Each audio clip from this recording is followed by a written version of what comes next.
ನಮ್ಮ ಪ್ರಯಾಣ ಇವತ್ತು ಇಲ್ಲಿಂದ ಶುರುವಾಗಿ ಮಾನಸ ಸರೋವರಕ್ಕೆ ಹೋಗುವಂಥದ್ದಿದೆ.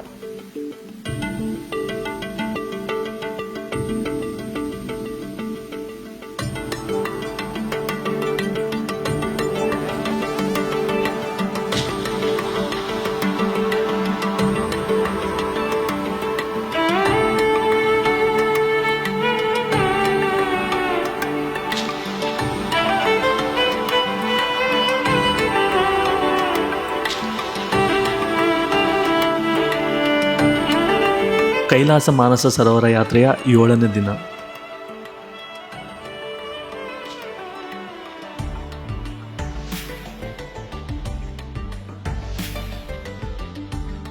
ಮಾನಸ ಸರೋವರ ಚೀನಾದ ಟಿಬೆಟ್ ಸ್ವಾಯತ್ತ ಪ್ರದೇಶದಲ್ಲಿ ಹಿಂದೂಗಳು ಮತ್ತು ಬೌದ್ಧರ ಪವಿತ್ರ ಅಂತ ಪರಿಗಣಿಸ್ತಾರೆ. ಇದು ಕೈಲಾಸ ಪರ್ವತ ಬಳಿ ಇರುವಂತಹ ಸಿಹಿ ನೀರಿನ ಸರೋವರ ಆಗಿದೆ.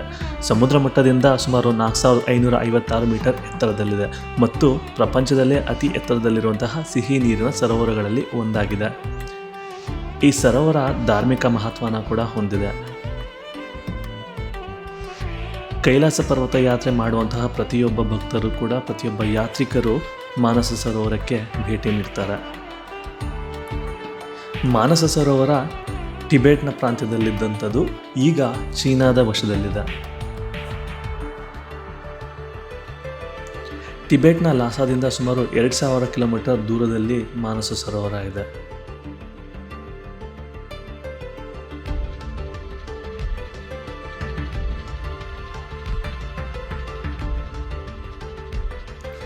ಭಾರತ, ಟಿಬೆಟ್ ಮತ್ತು ನೆರೆಹೊರೆಯ ದೇಶಗಳಿಂದ ಸಹಸ್ರಾರು ಜನ ಕೈಲಾಸ ಮಾನಸ ಸರೋವರ ಯಾತ್ರೆನ ಕೈಗೊಳ್ತಾರೆ.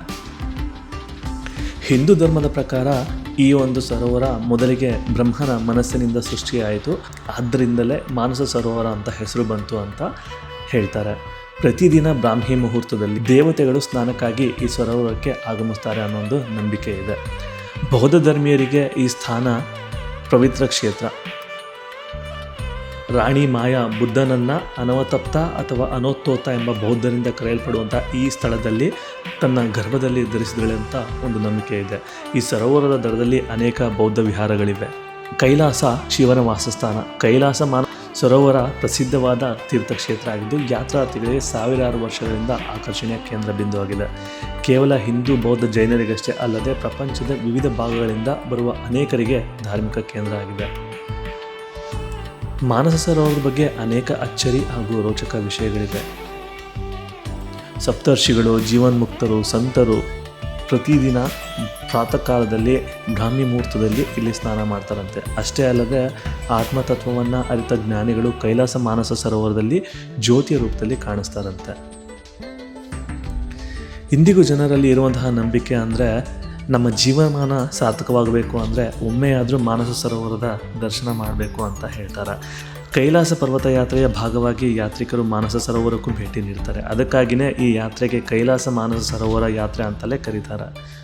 ಮಾನಸ ಸರೋವರ ಸಮುದ್ರ ಮಟ್ಟದಿಂದ ಸುಮಾರು 15,000 ಅಡಿ ಎತ್ತರದಲ್ಲಿದೆ. ಹಾಗೆ ಕೈಲಾಸ ಪರ್ವತ ಸುಮಾರು 20,000 ಅಡಿ ಎತ್ತರದಲ್ಲಿದೆ.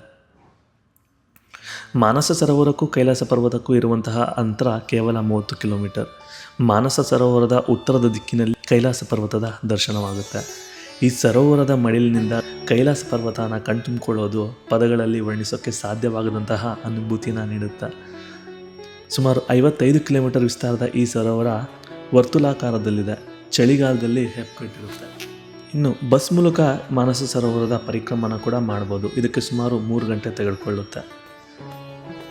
ಮಾನಸ ಸರೋವರದ ಪಶ್ಚಿಮ ದಿಕ್ಕಿಗೆ ರಾಕ್ಷಸ್ಥಾಲ್ ಸರೋವರ ಇದೆ. ಅದು ಉಪ್ಪು ನೀರಿನ ಸರೋವರ.